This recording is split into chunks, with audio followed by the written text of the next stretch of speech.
Hi, everybody. My name is Nancy Medina. I am the artistic director here at Bristol Old Vic. Welcome, and thank you so much for joining us today at this Genesis conversation on new writing in the UK. I tend to ramble, so I've written things down so I could be a little bit concise. The first play I saw that truly made me fall in love with theater was Lost in Yonkers by Neil Simon. I may have been 12 or 13. That day, I felt what I do to this day continue to feel when attending the theater, the warm sense of comfort tucking into my seat as the house lights go down around me and the excitement of possibility as the lights go up on the stage. A stage that would unveil a story that completely enveloped me, made me care about the characters, their situation, their personalities, their wants, needs, and desires, how they relate to each other, and how it related to me. What I have come to describe in my own work is the search to understand the complexities of the human condition. In our current climate, the theater industry is rife with financial worries that cover many complicated variables around cost of living, recovery from pandemic, political unrest, national and local. I and the team here at BOV find ourselves in a position of having to justify why the arts matters, why the investigation and exploration of human beings matter, our joy, our sadness, our resilience, and our potential to affect change. How do we continue to imagine a better world and support the artists best placed to break open nuance, challenge our thinking, invigorate our imagination, and have us reflect and act on the state of being human? Writing matters, from journalism to novels, poetry, film, TV, and of course, theater. Writing creates a vehicle in which we communicate thoughts and ideas and a framework for how society works or how we wish it to work. Playwriting is distinct because its function is to transcend the written form to live performance. As audience, the connection we all feel, coming together as a community for an afternoon or an evening, for me personally, is unmatched to any other experience except maybe watching Erykah Badu in concert. This conversation is taking place here in Bristol, what we can call a relatively safe haven within these walls. I would be remiss not to acknowledge the hurt, pain, and confusion felt in current global conflicts. The situation in Gaza and Israel is complex and heartbreaking. I hope we can find resolution swiftly and a way forward to healing. As the character of David says in Terrell Alvin McCraney's play Choir Boy, people have been dehumanizing each other for centuries. It's what they chose to do, still choosing to do. Well, my journey here to this room with all of you today, through my career as a director, a teacher, and now an artistic director, has been to honor the voices and thoughts of those that nurtured me, help us understand our past to create a better future, and ultimately, to quote Prince, to get through this thing called life. I hope we all have the generosity of mind, spirit, and heart to continue valuing the arts for all that it fulfills in impacting our world. Thank you.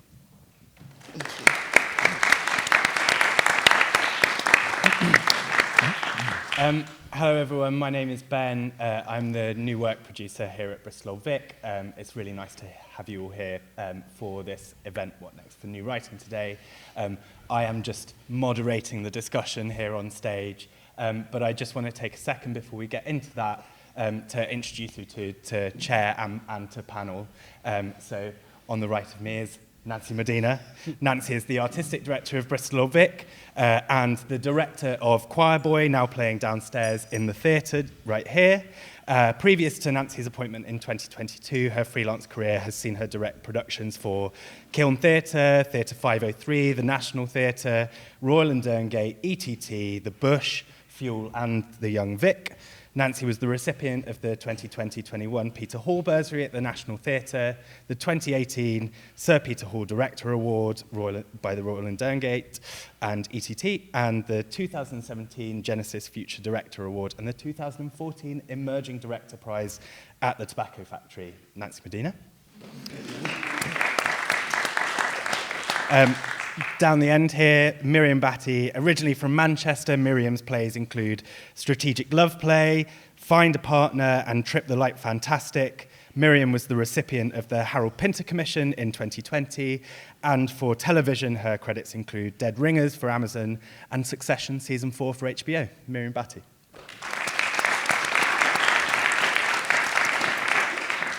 And to Miriam's right, Juliet Gilkes Romero, formerly a BBC Foreign Affairs reporter and producer for the BBC World Service Radio and BBC World TV. Juliet is a writer for stage and screen, whose plays include The Gift, The Whip, Day of the Living, Uppercut, At the Gates of Gaza, and Bilad al-Sudan. Juliet was the winner of the 2020 Alfred Fagan Award for her play The Whip, and the Roland Rees Bursary in 2019. She was writer-in-residence at the National Theatre, attached to the New Work Department for 2022-23, and is currently under commission to both the National Theatre and the Royal Shakespeare Company. Juliet. And to my left, George Turvey. George co-founded the Olivier Award-winning Papatango Theatre Company in 2007 and has run the company as artistic director ever since. The Papatango New Writing Prize launched in 2008 and is the UK's first and still only annual award to offer a breakthrough production, publication, royalties and commission. Writers found through the prize have gone on to win BAFTAs, Sky Arts South Bank Awards, Critics Circle Awards, the Alfred Fagan Award, and Off West End Awards. For Papatango, George has directed Shook by Samuel Bailey, and he leads on the dramaturgical development of all Papatango's productions, including the Olivier Award-winning Old Bridge. George was also awarded the 2022 Genesis Foundation Prize, and in the same year was named as one of the Stage 25. George Turvey.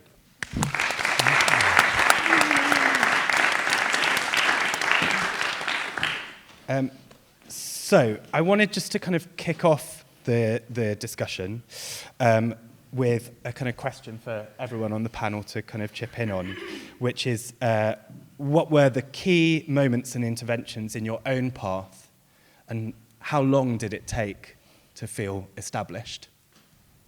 Does anyone want to jump in on that? Oh, I can start. Yeah. Key interventions. I sometimes get slightly emotional and stuck when trying to explain that if you're not exposed to something, you don't know it exists. Like, you just don't. Like, why? And why would you? And I was very lucky that I grew up in New York City, and it's a huge city full of lots of art and ballet and theater and all of these things. I didn't know. I was in Brooklyn hanging out with my brothers and sisters. I didn't know that world existed for me. And there was a high five program, which sadly doesn't exist anymore, which meant that every high school student can go to any Broadway show, any cultural event for $5. And there was a show, Bringing the Noise, Bringing the Funk by Savion Glover, that was on, and I went to see it with my school, and then went to see it another 3 times because I loved it so much. And it's the story of Black American history through tap and through dance. And I was like, wow, I just did not know that that was possible, like these type of shows. And through schools and through High Five, I got to see more shows, and which the Lost in Yonkers that I talked about as well, lots of different musicals, and it was just amazing. And then I met this woman named Kelly who came to my school because she was the goddaughter of one of our teachers, and she came to do a workshop or a session with us. And then started talking about playwriting. She was a playwright. And I was like, ooh, I don't know what that is. I don't know what that's about. And she took us on a trip to go see her off Broadway show, which was about Schenectady, New York, and a group of young people that were in a mental institution. And for various different reasons, one because he was trans and his parents put him there, the other because he smoked a lot of pot, the other girl, lots of different characters. And for me, that was so important in shaping the idea that I could be a part of this thing, because before I'd seen so many big Broadway shows, and I was like, well, that's cool, those are big stories and I love it, and the revolving sets and all that, but like, here was a really, really small play in like a nowhere theater that probably doesn't even exist anymore because it was a top room of something, and I was like, wow, I know these people, I know these characters, and you did that, you put that on the stage. So I really think that Kelly was optimal for me. She gave me many other opportunities when she realized I was interested and wouldn't leave her alone. But I think those key people in your life that give you exposure or allow you to have that exposure are really important. Thank you. Yeah, do you want No, you go on. Go George. I suppose for me, I trained as an actor, and then when I left drama school, I set Papatango up. I suppose in the beginning, kind of as a mistake, as like something to do for fun, and then it escalated, and I'm still kind of doing it for some reason. When we set it up, we wanted to do new writing. It was really important to us, and we wanted, it was what we were excited about, and we didn't know any writers, and that's why we kind of came up with the idea of doing a prize. And we didn't, to be honest, we didn't know what we were doing, and so the intervention, I suppose, for us was people saying yes to that as an idea. The original theatre that it was on in was the Tristan Bates Theatre, so them saying yes, we could stage a play there. The writers sending in plays because we didn't know anyone, we didn't expect to particularly get any plays, and we got. I think in that first year we got 70 plays, which we felt was absolutely incredible, and we thought, wow, God, 70 plays, that's amazing.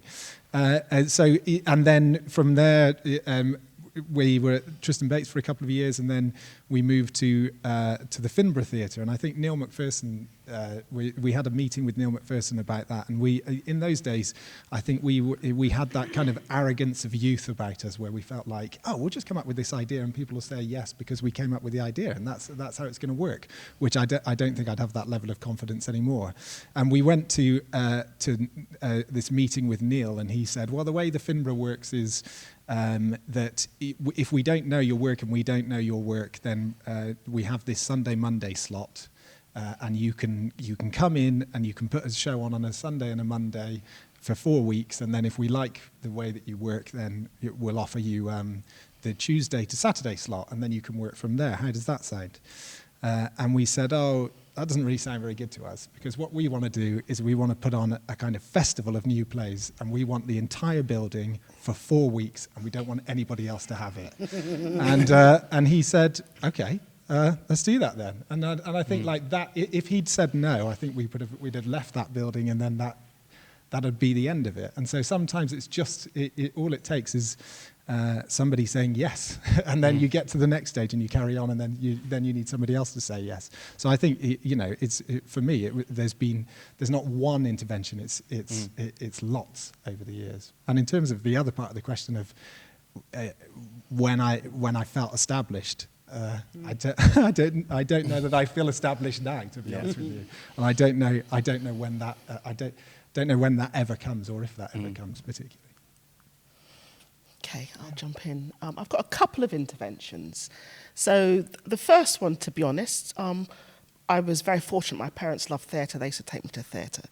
And I remember them driving, my brother and I, from Suffolk to London to see Michael Gambon in Galileo. And I remember sitting there absolutely blown away by this production, particularly the dressing of the Pope, who was, I can't remember the name of the actor, played by a very small actor, but by the end of the scene, he was this magnificent representation of Catholic belief at the time, and Galileo had to argue with him about the nature of the universe, but that really spurred my imagination, and I really thank my parents for that.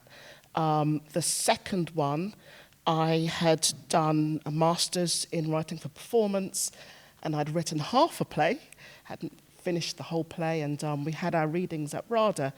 And Nick Kent from what was then the Tricycle Theatre came along to see the readings, and he called me at home the next day and invited me to join the writers group at the Tricycle. And I was really blown away by that experience, because I was then invited into a group. I mean, there was Roy Williams, Tanika Gupta, Che Walker, Kwame Kwei-Amar. I'd never been produced, I just had this reading. But in doing that, he really brought me into a theatre ecology. And we used to go for these incredible meals at a local Indian restaurant, and we'd just talk and have fun and laugh, but talk about the nitty-gritty of what it really meant to get a stage play up and running. 2 more interventions. So I remember pitching to the then literary manager at Hampstead Theatre, who was Neil Grutchfield. It was the Haiti quake of 2010. I had worked in Haiti as a producer, and I really wanted to respond to what was going on. and together we curated an evening for Haiti, and we invited writers like, well, Roy Williams, Steve Waters, Anders Lustgarten, but I learned a lot about what it meant to get an evening like that up, theatre production, and inspiring an audience to come and actually respond to a tragedy that had happened many miles away. And we did raise quite a bit of money for the victims of the earthquake. But yeah, for me, that was really unforgettable. And it was the first time that I really felt that I had some kind of agency in responding to an event and bringing people into this live crucible where they could learn about a country like Haiti. And the last one that I want to talk about was I was invited to, I think it was a weekend of provocation by Erica Wyman and Mark Ravenhill at the RSC. There were quite a few writers in the room, and we talked about the unsayable things, difficult political situations, and we were challenged to pitch theatre ideas for the other place. And I went home and I was very much interested in the morality of debt, the kind of cost of life and what it means to be human. And I sent in an A4 piece of paper with my treatment on it, and it was immediately commissioned for the Swan because I think the RSC recognised, it was Pippa Hill who was the head of literary, recognised the urgency and agency of the idea. And I feel quite moved by just remembering that, because I've always wanted to write for big stages, and it was wonderful that an idea that I'd pitched for a studio space, the other space, was immediately recognised as something that could become much bigger. I'll stop there. Thank you. Miriam. Well, when I was a teenager, the Royal Exchange Theatre in Manchester, which I often think of as my home theatre, had a scheme you got 2 free tickets to every show if you were under 18. So I went there for a period of about 3 years. I saw every single production at that theatre, which was kind of my theatre education. And then kind of inevitably I joined the youth theatre there. Everything kind of starts and flows from the Royal Exchange, I think. And then I got to write our sort of teacher, our leader, was an amazing human called Becky Presswich, who's also a writer now. And she let me write a scene for the youth theatre show that we did, so I did that. And then kind of I came to Bristol, went to Bristol Uni, and then a lot of my kind of writing career, that was when I was 16 when I first wrote for stage. And then a lot of my kind of writing career maybe it's inevitable that it started through participation. So the first kind of time I was ever given any money to write a play was when Joe Spurgeon from Theatre Royal Bath got me to write for a community group, a group of non-professional actors. And then I wrote for the National Youth Theatre for a group of young people. And then I wrote for Theatre Royal Plymouth for a huge cast, I think it was like 40 community actors. So that's kind of how I cut my teeth. So it was always via participation. And also I did a lot of children's theatre when I was kind of in my early 20s. And then like the big intervention, which I always find it horrible to think it just hinged on one little kind of one person's memory and one person's connection to a play. I'd sent a play to the Royal Court, and they'd sent me an email saying, thank you, but definitely not. And then I was like, and then I got a phone call. Honestly, I think I sent that when I was 23. And I got a phone call when I was 26 saying, we've got a writers group, someone's dropped out, could you come? We know you live in Bristol, we'll pay for you to get the coach down every week for like 8 weeks. It's Alice Birch is leading it, and you can be part of the group. And it was just a woman called Louise Stevens, who's amazing, who was the deputy literary manager at the time, who just remembered, for some reason, my play, and had that memory. And she'd never seen anything I'd done and only read that one play, and then she kind of reached out a huge hand to me. And then from that group, I wrote Scenes with Girls, which was my first like full, proper Writers Guild rate commissioned play. And that was like the first and then that was when I was 27. So that's like about 11 years, I would say, from me first writing to kind of having like, I guess a proper like professional commission. But on the way to that, I feel like I constantly was writing, mostly for community projects, and also people like Theatre West took a punt on me when no one else did and gave me some money to do a show here in the basement.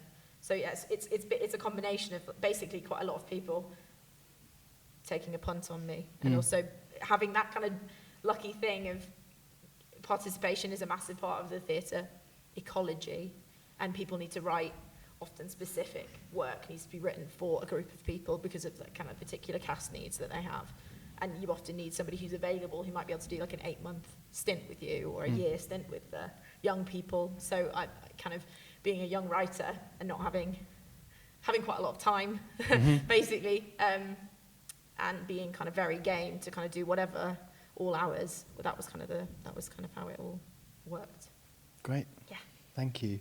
And George, if I can ask you sort of first, you know, as somebody who leads a new writing company, what is your assessment on the equation of new writing with risk? Yeah, I think it's tough. I mean, it's something that people say all the time, and I've had countless meetings with venues in which they say new writing doesn't sell or it's too much of a risk. I mean, I can only speak, I've never worked in a building, I've never been involved in a building, and I've only ever produced new writing. So from that point of view, I don't think new writing is a risk. I mean, I don't think it's any more of a risk than any other piece of theatre. I think making a piece of theatre is a risk. You know, it's a business model that doesn't work and is completely insane. And I think if you took it to anybody outside of business and had a conversation outside of theatre and had a conversation with them and said, look, this is how it works, they'd laugh at you. And that's the reason why we need subsidy to make it work and to make up the shortfall. So I think any piece of theatre is a risk.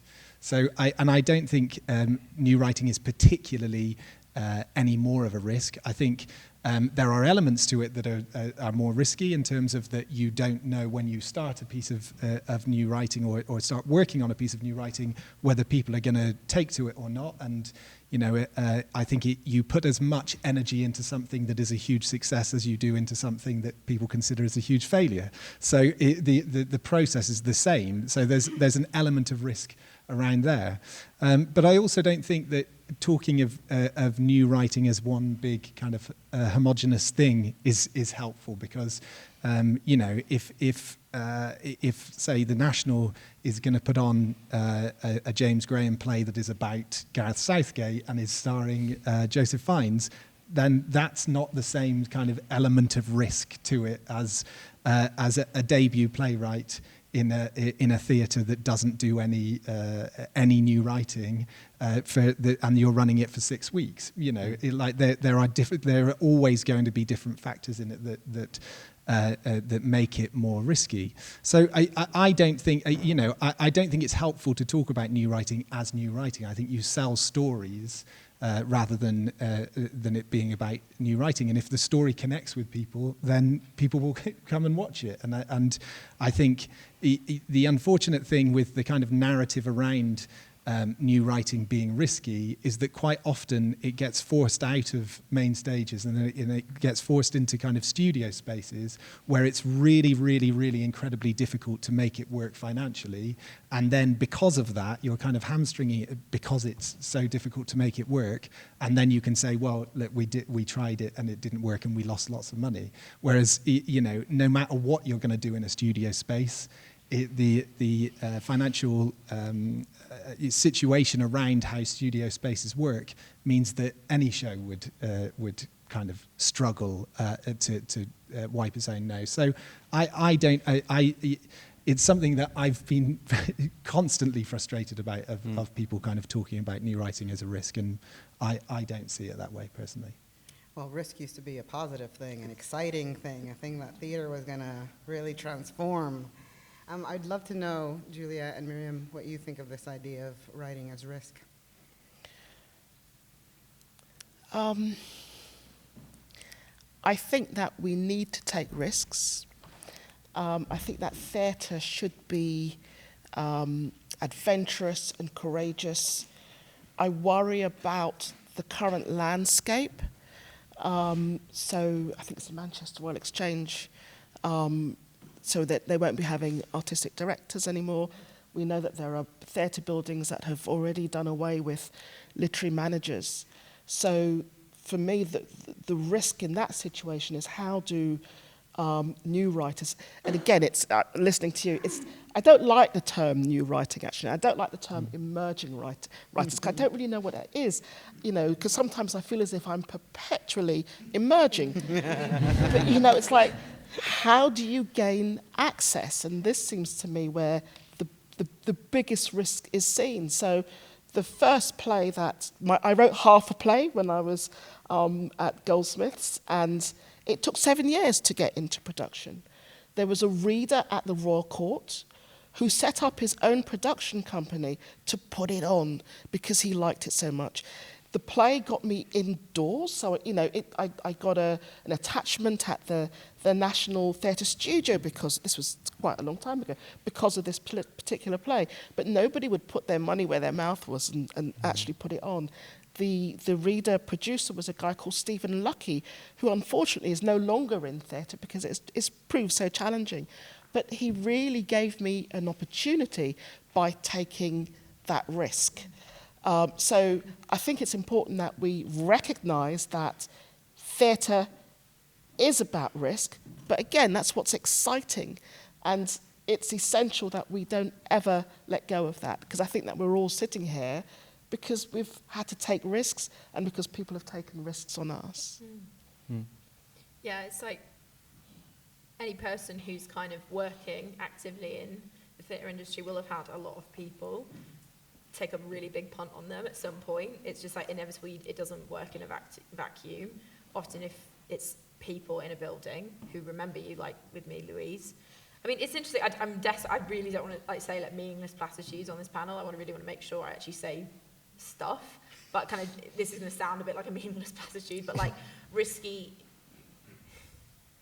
could be kind of a good thing, right? Because I'm very passionate, I guess, about, I think theatre needs to be quite accessible. I think generally, collectively, we should be pushing to make theatre very accessible in all aspects. And that means basically something that's watchable and that people want to see and that people are going to come to see, or that people are going to participate in, one or the other. But I guess like risky stuff, sometimes the way to be, I guess, more accessible, and I'm not going to say, I can't think of a better synonym for the word commercial, but a piece of work, a play that is communicative and that people come and see, that can, maybe a really risky play is like the best way to get people in the door, like a really provocative, like to do something genuinely, to be doing a provocation with your work or with a theatre's work. So I don't know what I'm saying, but it was something along the lines. I think I was just kind of word clouding from the word risk. I don't know. Yes, yeah.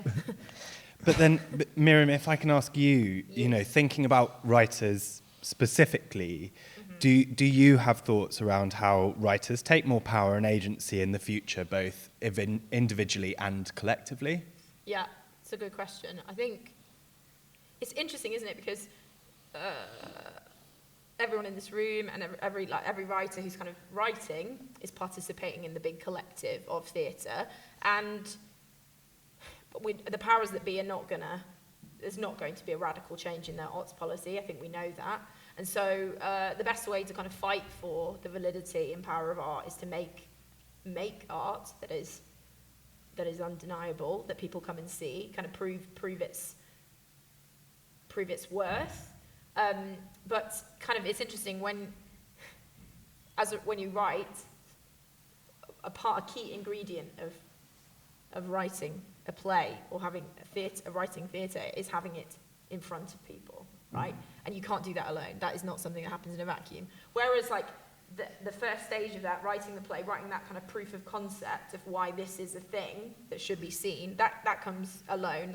There's no, in my opinion, there's no kind of like substitute for just that graft that happens between you and your laptop, basically. Very much speaking as a writer, not as a maker, as a writer. I guess, like, I always think it's interesting because I'm a theatre writer, but I'm a theatre writer and also a TV writer. And I always think, like, most people who are theatre writers and other things as well. But I would say kind of like to have agency in a thing where ultimately you need somebody to say yes, and a lot of people to say yes, and you need them to, I don't know how much a standard like studio run for 4 weeks would be, but it's going to be, what, £30,000? Maybe so much more than that. I just plucked that out my arse. I don't know. 30 grand, that's a lot of money. No, but it would be about 80 quite grand. a lot of pounds, right? And so you have to kind of, to actually get somebody to go, yes, I will put more than 30 grand into putting your play on.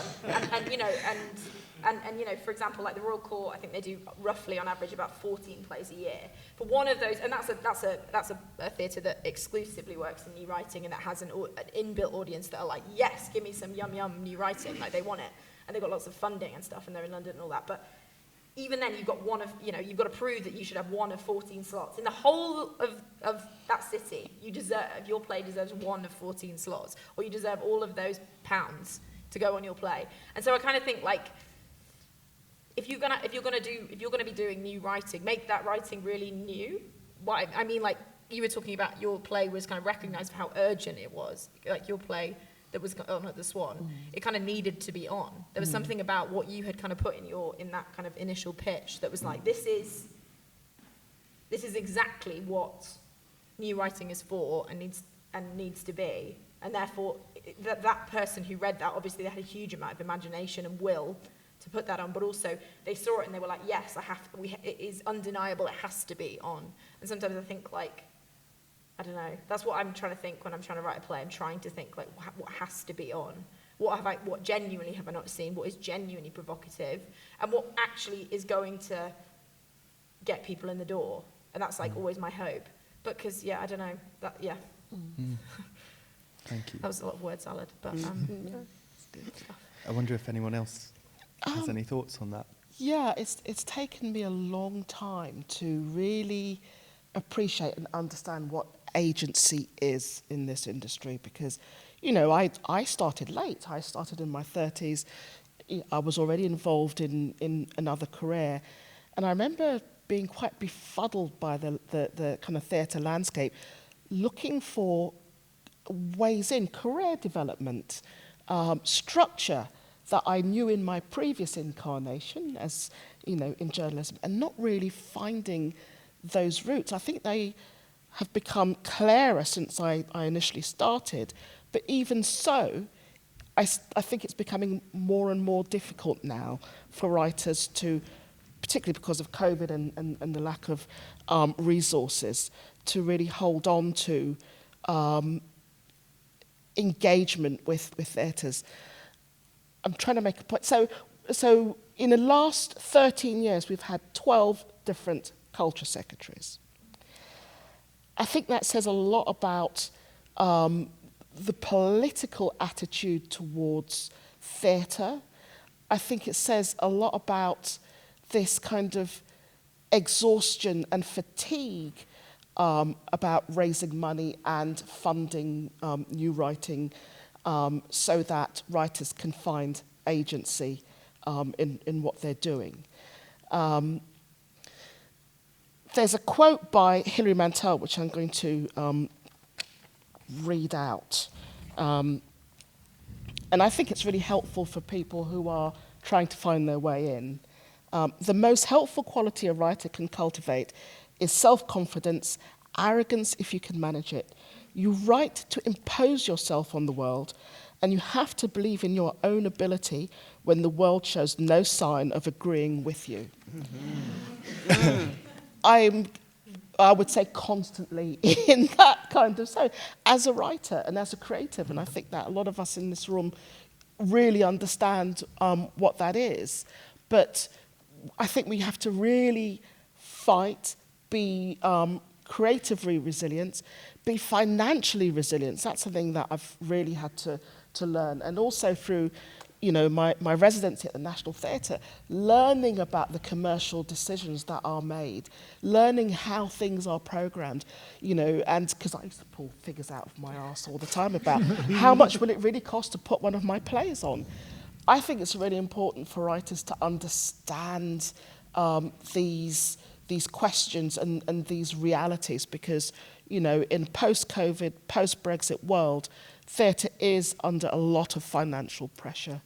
But we have to be really confident and arrogant about what we're trying to do. I'll just give my little 2 cents in, because the question is around agency, around your own work. And so before getting this big old gig, I was a freelancer for the last 24 years.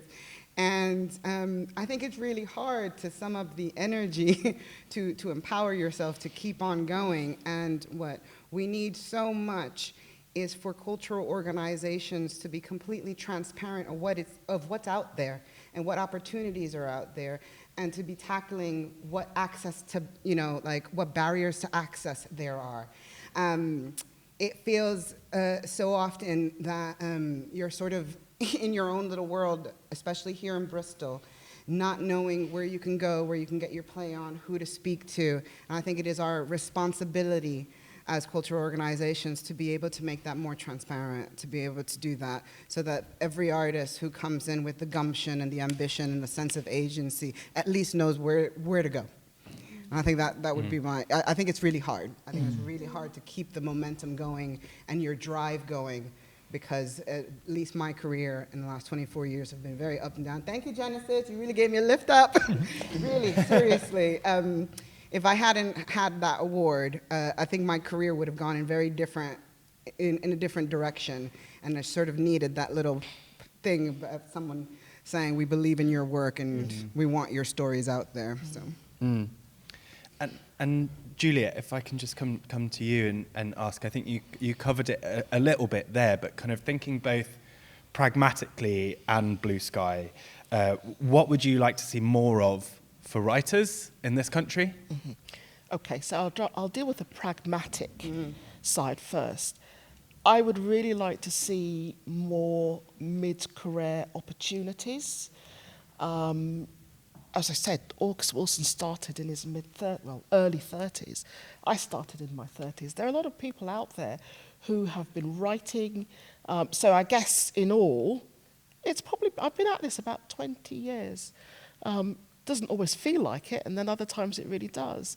But it is really important to have those tent poles of interest. I mean, winning the Roland Rees Bursary was really helpful, and like the Alfred Fragan Award or the Writers Guild Award for Best Play. These things are really important, but the pragmatism is theatres being transparent, as Nancy has said, because I think writers should be developed, they should be commissioned, and their work must be produced.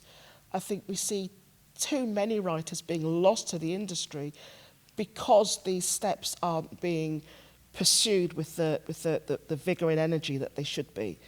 And, we've all heard the stories and we've all read it in newspaper articles about people getting commissioned and those commissions not being honoured. I think it's really important to be really positive and focus on the fact that we need to be transparent and bring change. I also think that these things need to be quantifiable and measurable, because if we're serious about it, then there will be change. So the Writers Guild launched a theatre commission scheme, which I found really interesting.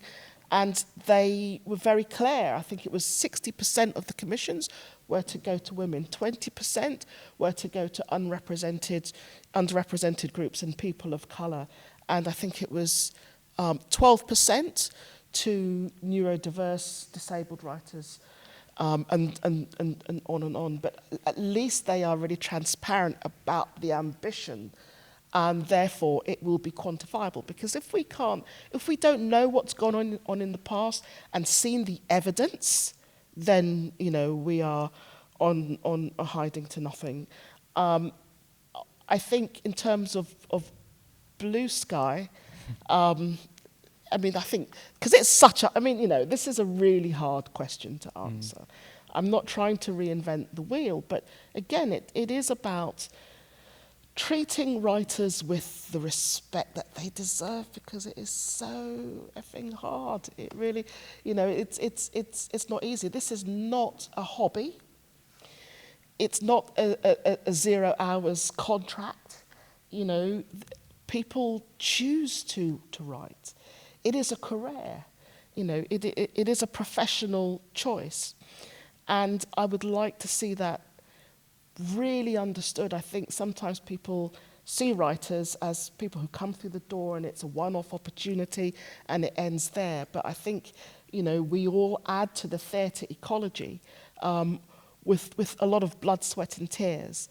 And because of that, I think that theatres really owe it to writers to fight on their behalf, and to make sure that, I'm going to say new writing there, I'm not, is out there, because, you know, we cannot define ourselves as humans without our stories. It's impossible. This is how we've evolved. This is how our brains have evolved. It's how we recreate our world. So those are the stakes, you know. If we don't understand that, we're here, the third rock from the sun, you know, floating in the universe. What defines our planet? It's the stories that we tell each other. And I think that by any means necessary, we have to really focus on that. So that was a really long answer. I hope it thank you. explains. Thank you. I wonder if anyone else has anything that they would throw in. I guess I would want to make, you know, in an ideal world, I'd want to see that theatres have at least a part of their year where you're able to submit, at least either all the time or at least a certain amount of time. Obviously, an awareness that staff are going to be stretched, so that's, you know, we all have to be patient when we've submitted something. I'd want to see writers who've written, potentially newer writers, getting a good set of notes for everything that they submit. That would be a kind of ideal world thing, because then I think, you know, when you're a writer, the first thing you write, for example, the first thing or the second thing or the third thing or the fourth thing you write may not ever see the light of day. I definitely wrote between I don't know, 12 and 15 plays before anything was ever kind of given a rehearsed reading. But you kind of always want to make sure that you're getting that opportunity to develop your own practice. And so if you are to submit something, getting good notes is key to that. Having people in buildings who are in some way accessible to writers, so that there can be a conversation about what the artistic vision for the theatre is looking ahead a year or 3 years, so that a writer might be able to go, hey, I want to contribute. It's not just about me, it's about me contributing to this theatre I'd like to be on. What do they need? What are they hoping to see? What's been working for them? What's working for their audiences? What is getting new audiences in? And what is delighting their current audiences? And kind of that's something. I'd like to see, I think it's always good to have opportunities to get newer writers doing any kind of participation work. I mean, I always think that, obviously, because that's where I cut my teeth. I guess like a really clear, this is just going back to that, a really clear, robust kind of unsolicited scripts policy is like massively important. Obviously, access to some members of the artistic team, obviously not always the artistic director, but the artistic team or people who are reading all the time. That would be something. Can I just add, there was something that I really think that theatres as buildings should be homes to writers, and, you know, I think, you know, making desks available, desks and a kettle, you know, you can come in, you know, you don't have to write at home or in a library.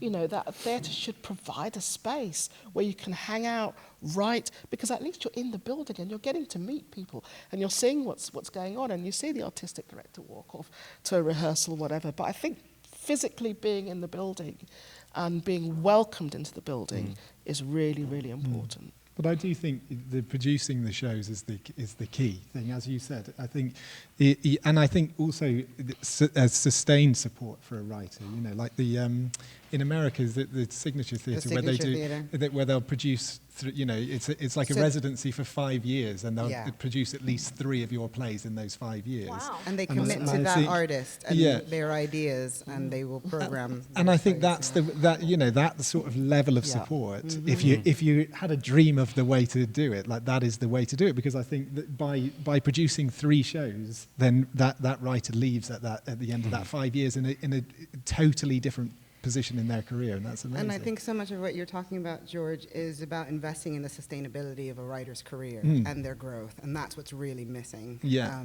in so many different places, and that's exactly what's important. Because I think it's really incredibly difficult in this country now to really have a career as a playwright, because I mean, it takes a career as a playwright, because it takes such a long time to develop that play. You've had that commission, that play goes on, and then it's like, well, we've done your play now, so now we're going to do this person's play, and so that becomes like the end of the road there, and that's a play that you've been working on for sort of 3 years or on maybe 1 commission.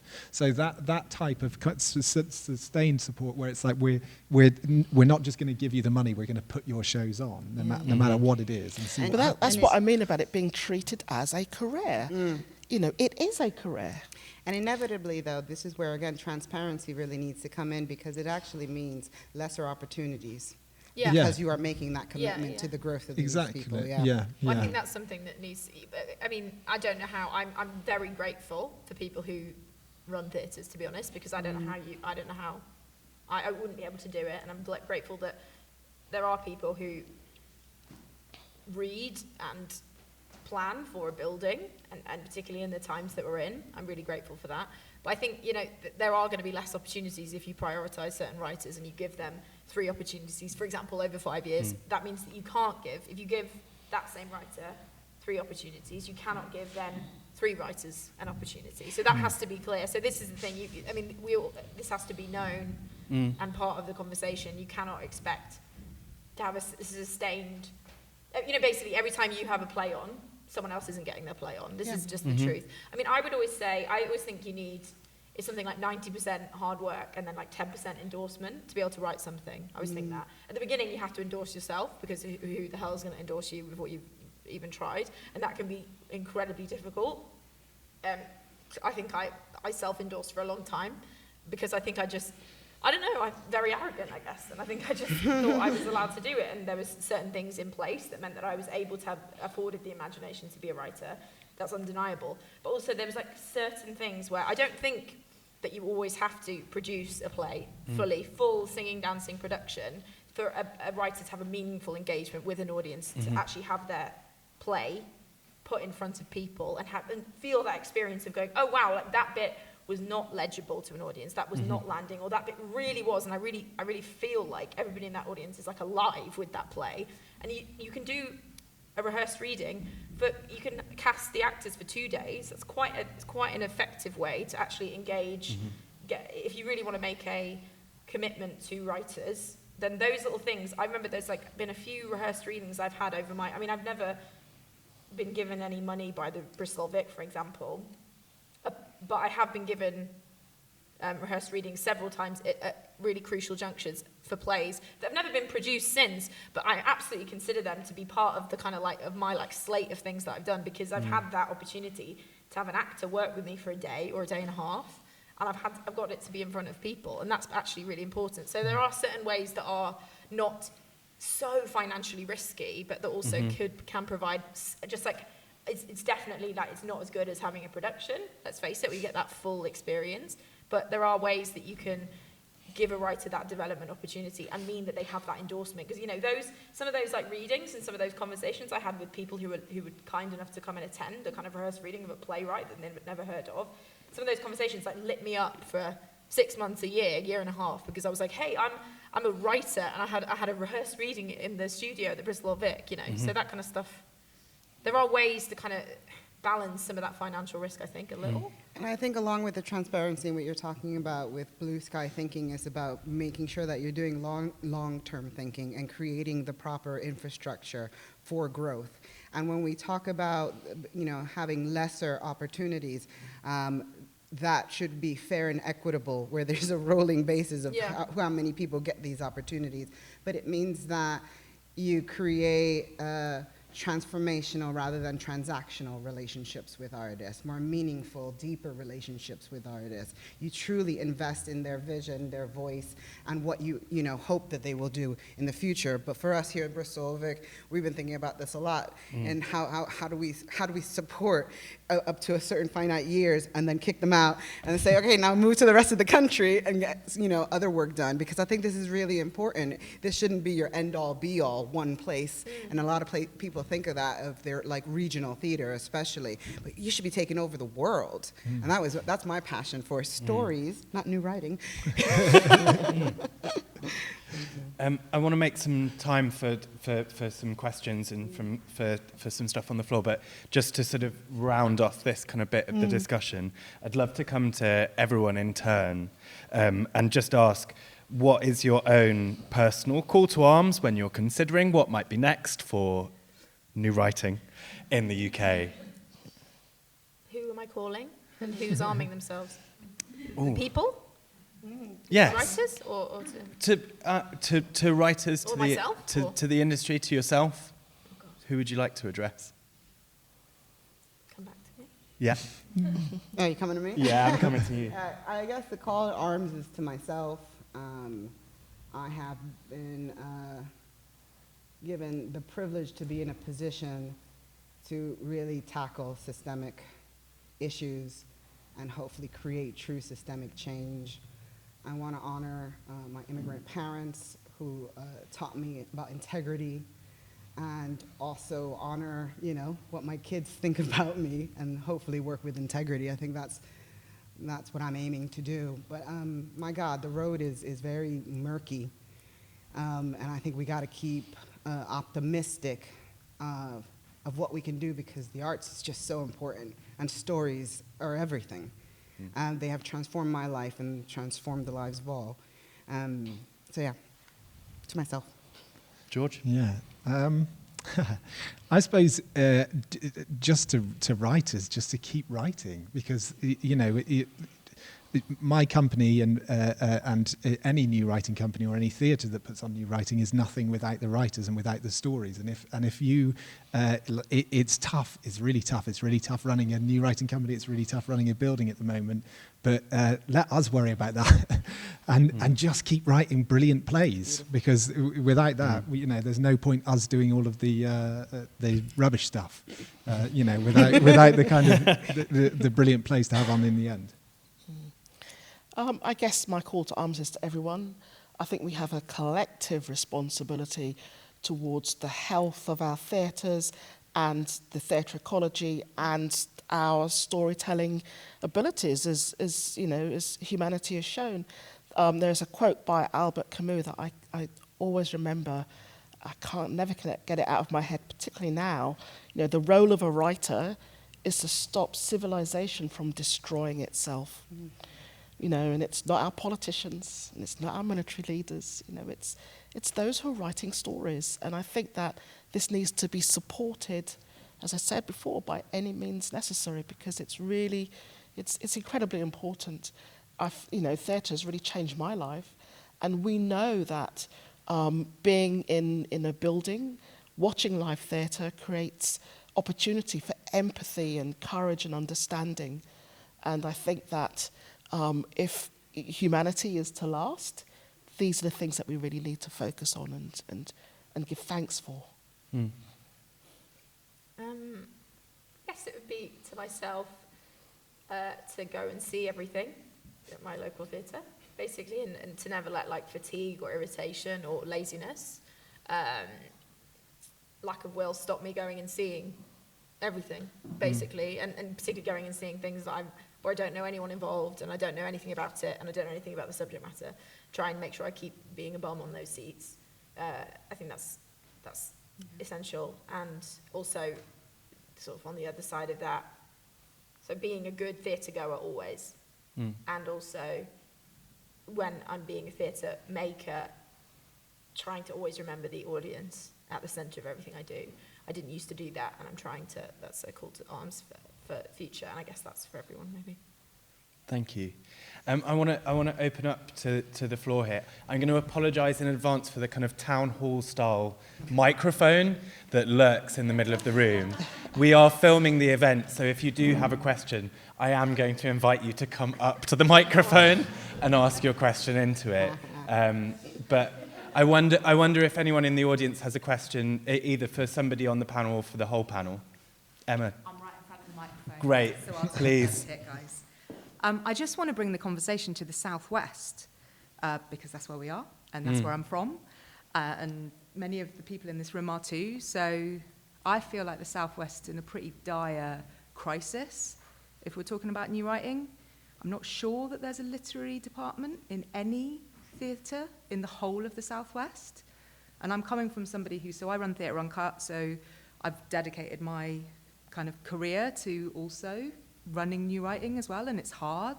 I see it from the inside of buildings, so I also ran the Travis Theatre literary department for a couple of years. So I see the challenges from both sides, and I can see how society and governmental pressure has made it so that literary departments are difficult. But if we think that published plays are our historical record of our artistic practice, the literary department is the last thing to go, right? It's not the first thing to go. And if we're reflecting on everything that we've heard here about the moment of access, transparency, relationship, somebody remembering your play, right? Development, home, conversations, the ear of the artistic director who's got to run the whole building and direct plays. Just want to tell you about this writer who might not be on your radar. Why have those literary managers been lost? And why aren't they here now? And what are we going to do with all of these beautiful dreams if we're not talking nitty-gritty, actually saying to our MPO organisations, where are the literary departments, not just the managers, where are your paid readers? I'm not just saying, this isn't like at Bristol Old Vic, right? This is to the southwest and also to the UK, yeah? Where are your literary managers? Where's your literary assistant, who are the geniuses behind the literary manager? Where are the paid readers? Where are the year-round development opportunities that everybody knows is annual, right? Oh, it's all right, because that one's coming in September. I'll write for that one. If we're just relying on awards, which we do have to do, right? We rely on a way where people have to deliver us the finished goods, and then we can put it on stage. But if none of that culture is there to be able to help people get to the finished goods, this is all pointless. This chat is pointless. So, to kind of bring that to a focus, I'd like to kind of hear responses from the room, from yourselves, about the Southwest and literary departments, and what to do next. Where do we go? How do we move forward if those things don't exist? Or how do we help them to exist? Again, maybe. There we go. That's me. Thank you. I was just going to say, it's not that many literary managers or literary departments in any theatre all over the country. I was just saying Lots that. more than the Southwest, though. If you do the data across the country, like if you think Sheffield, Manchester, like if you think about Bristol in comparison to other cities, Edinburgh, Glasgow, Joe just opening it back up at the Sherman. Bristol's a bit of an anomaly, and Plymouth, and like there's lots of other theatres in the Southwest. But if you look across the country, there's a blackout of literary managers of specifically. literary departments and literary managers in the Southwest. Yeah. Is that not what Ben's job is, but just termed in a slightly different way, though, in terms of a new work department? Yeah, maybe. In some senses, is there an evolution of the idea of a literature manager? We're asking ourselves what different forms new stories might take. And the different ways in which we write them that are not necessarily a writer in a room writing by themselves, but to support, which I think is what this is about, right? Is how do we support artists to deliver their work onto stages? And that's not, in terms of the terminology, my question would be,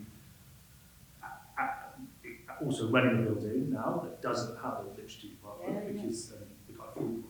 But that's kind of part of what my job is. But actually there is a slight luxury within the building that I would say that Ben's role and the ferment department or new work department that is there is one that develops new work, but maybe not specifically under the guise of new writing or literacy manager kind of stuff. I think literary good managers and new work producers are different things though. Like, you know, literary managers don't necessarily have producing skills.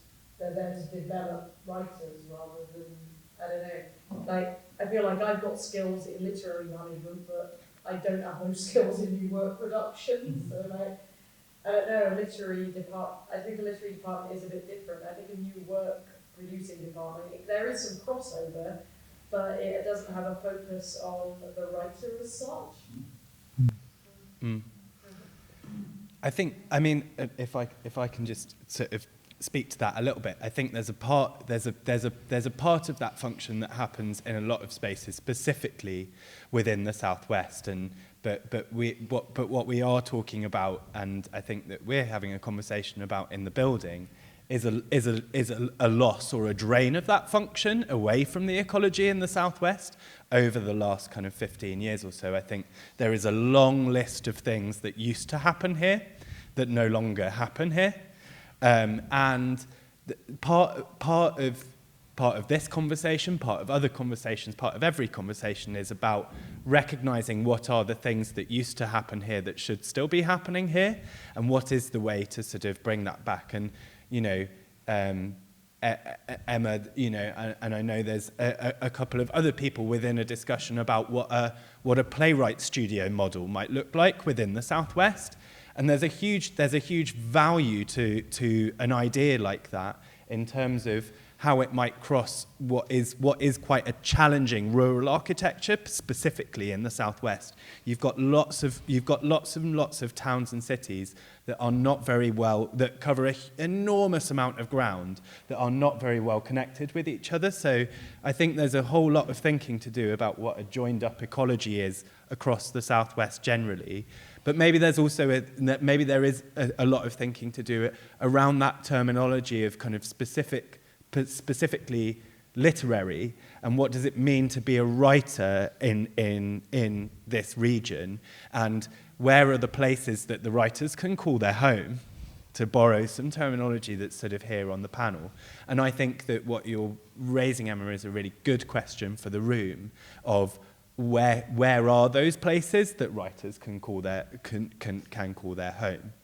And also responding to that, like both of you really, is like we're in a completely different landscape, right? Instead of trying to recreate something that was there like 20, 30, 40, 50 years ago, we know that's not possible now. Yeah. That's why it's not happening. It's not that the people want it to happen. So just about like reimagining what that could look like if that lives outside of buildings in a studio's situation, or just for everybody, instead of it being kind of a problem which is skirted away and talked around or talked over, is to reimagine if the need is somebody who does write a play and isn't part of the devising process and doesn't want to be writer in a room, they want a Writers Guild commission, and they want to play on stage with their royalties from their own imagination, not by anybody else's kind of guidance, is where can the support come from that? Because if it, like, I think I mean literary department in its widest dream sense.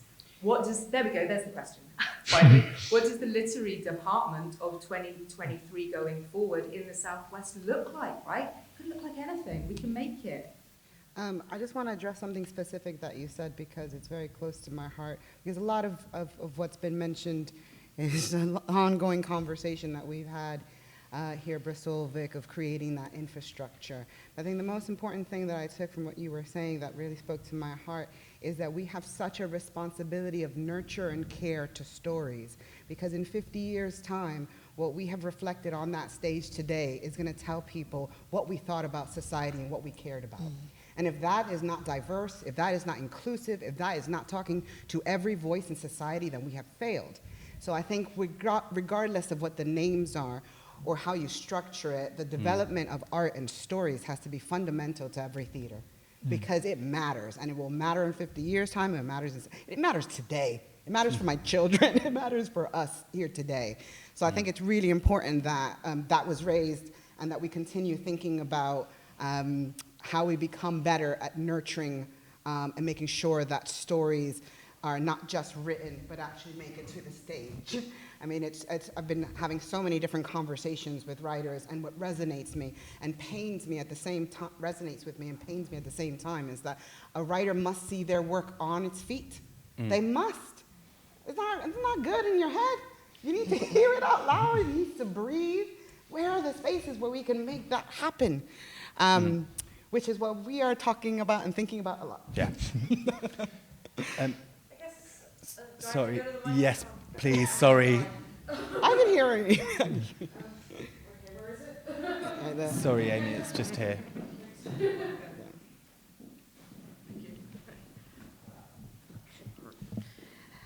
I guess as well, like you're talking about 15 years ago, and maybe it was the case 15 years ago, but I mean, I've been writing plays for about that amount of time, and there have been more and more and more playwrights. Like, there's thousands of playwrights in this country, and like there's thousands of early career playwrights, and then some of them drop off, and then there's thousands of mid-career. Like, I guess, is access to playwriting becoming a victim of its own success? Sorry, can you say that again? Is access to playwriting maybe becoming a victim of its own success because there's now thousands of playwrights and there isn't the infrastructure to support them? It's really interesting. Oh gosh, that's such a tricky one because I've spent the last few years doing drama training, right? Training actors to go into an industry where we are moving away from big plays, so there are even smaller plays that are being produced because financially big plays are not being produced. So you ask yourself constantly, gosh, what am I going to tell this young, talented, or just this talented actor about going into the industry? But I don't think that we can stop that. And I don't think we should stop that. I think we should continue looking at ways that people get their work up. And it isn't always going to be in a certain place. That may not be the place that works for you, but and I've been thinking about this so much, and we've been tackling this issue. It's like, how do we become a place of resource as well? Because we're not always going to be able to produce everyone's work. And specifically here, because moving forward, we're really looking to curate a conversation. Like, there should be an intention of invitation coming into this theater of what we're asking audiences to think about, to experience, and that's a curation. And sorry, I'm losing myself in this thought. Sorry. But no, I think you're right. I think, from my point of view, I think everybody should write a play, you know. And I think it's not the fact that whether someone puts that on or someone doesn't put it on is no meter of whether that play is good or not, you know. And when we started the prize 15 years ago, and we were having conversations with various different people in the industry, you know, one of the things they said was, oh, the problem with the prize is that the only plays you're going to get are plays rejected by all the literary departments. And they saw that as a problem. I don't see that as a problem because it's like, that's one person's opinion, you know, and my opinion is this. And that is, you know, that's the nature of playwriting. There are thousands of plays, and all it takes is for one person to say yes, and then that play is produced. And there are thousands of plays that are absolutely brilliant that haven't been put on and may never be put on. But the act of writing that play is the art, you know, not necessarily the kind of production at the end of it. So, like, I think it is a tough thing because the same as like drama training and things like that. And, you know, having been through a drama school, you feel like, well, I'm going to be a film star, of course I am. And then you're not. You know, it's tough because it raises expectation, but it also raises your craft and your ability to do those things. So I think, you know, for me, I think it's great that there are more writers than there ever were before. And it's a shame that we won't be able to put on all of those plays, but it doesn't take away from the fact that those plays were written and that person, you know, created that piece of art. Yeah, I'd just like to say that, yeah, we don't stop, you know. There are a lot of writers. The RSC launched 37 plays. Okay. And it was an extraordinary endeavour, a nationwide endeavour. We had, I think it was, help me back, it was about 2,000 people who had submitted plays. We had a lot of readers for it, but I think everyone who took part gained something incredible from the experience. 37 being, read around the country. But it doesn't take away from those people who had a go, and the kind of the training that videos that we put out and the workshops that we held for people who were first-time writers. We don't know who might land where and what that ambition might be. For some people, it might be just to have a go, write the one play. For others, it will be about creative resilience and perseverance. But we don't stop, because again, it's who we are. We tell stories. We have to facilitate that. Great. I'm slightly conscious of time, but I think probably just we can have one more from somewhere in the room. Great. Would you mind just, stepping up to the mic just there? Thank you. Hi. Hello. So I'm in education right now of playwriting, and I'm sort of like, what do we do after I'm out education? And it seems to be a big push to go to Edinburgh Fringe. That seems to be such a big push. But that's getting harder as time goes on. A lot of people going there. It's getting more expensive. It's getting hard to be seen more. So do you think Edinburgh Fringe should be the way after education, or should I try different things? That's pretty much my question. Yeah. Good question. Thank you. I think it's the way. If you're not going to pay for it, absolutely go. If someone else is going to pay for it, go for it. If it's you that's going to pay for it, don't do it. Would be my advice, because I think there's better ways of doing it, and I think it is what it is. It's a fun kind of inspiring event, but it's not the only route, and it's financially crazy. So like I think if somebody says to you, I love your play, I really want to take it to Edinburgh, I'm going to pay for it all and do it all, then say yes and do that. But if you're thinking like, I need to take my own stuff there and pay for it myself, no. there's and then there's we much feed better into a ways. broken system where only the privileged get to be able to do it. And we have to look at these economic disparities and actually, we can't continue to encourage that. People need to be paid for their work, and they need to be paid fairly and equitably. And I would encourage you to do your research as best as you can of what writing networks there are out there wherever you are, and also to create your own, because I think writing is a very solitary profession, as is directing, which is why I understand it so well. And you need people that will inspire you, but that you also can inspire to continue doing that work. Yeah, I mean, I would say being a writer, the fortunate thing about being a writer is that you can deliver an entire proof of concept in a script. You don't, if you're a director or a maker, you need to create a show, which means you need to have a certain amount of resources to be able to do that. So you might need to take it to not necessarily the Fringe, which is an incredibly expensive thing where you will lose money. There's no way to make money, really, in Edinburgh. And I don't know how you even front load the expense of it, but when you're a writer, you don't need to erect the full production to prove that you can write dialogue and that you can write a kind of an impactful story. I think that what you should be doing whilst you're in education and immediately afterwards is writing and rewriting and then writing a next thing after that, because you can, like, what you need to create is you need to write yourself some assets, you need to write yourself some stuff that you can then deliver to people and kind of prove yourself on the page. It's one of like the great gifts of being a writer, is that you actually can do it on your own. You actually can. It is very solitary, but this is kind of, it's like the gift and the curse of it. Is the thing is that it's a solo mission at the beginning, so therefore you can actually do a solo mission on your own, and you don't need to go and you actually don't need to resource the whole production. You can write a play, you can rewrite that play, you can make that play look beautiful on the page. You can make sure that if that goes into the lap of an incredibly overstretched, I was going to say literary department, but an overstretched, kind of a brilliant person who works in a building, make sure that play is absolutely beautiful and undeniable on the page. It's not the first draft, it's the third draft. You've had notes already, and you're sending something that is, that they read it and they go, oh, thank God, this is something, and so I would say you don't need to go to Edinburgh. I mean, I took a show to Edinburgh. My university gave me some money to take a show to Edinburgh. We lost a lot of money there. It took a huge amount of, basically everybody lost money going, but we still had like a lot of fun, but it's not in any way impacted or made my career. Definitely not. So no. The only way you can like write yourself an asset. That's the best thing you can be doing.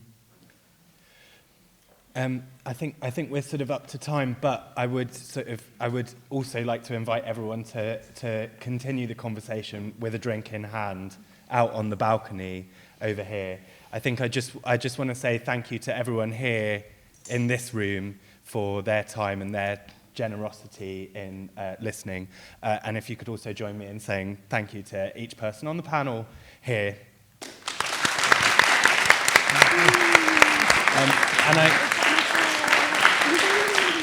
And I also want to thank our kind of extraordinary partners on this project, the Genesis Foundation, whose kind of commitment to bringing these conversations together around kind of vital issues that the industry is facing is extraordinary. Anything that you... And truly, the Genesis Foundation changed my life. I thank them so much for the opportunity that they gave old me into putting on a play. And it is so important that foundations like Genesis exist to continue supporting the good work that we're doing.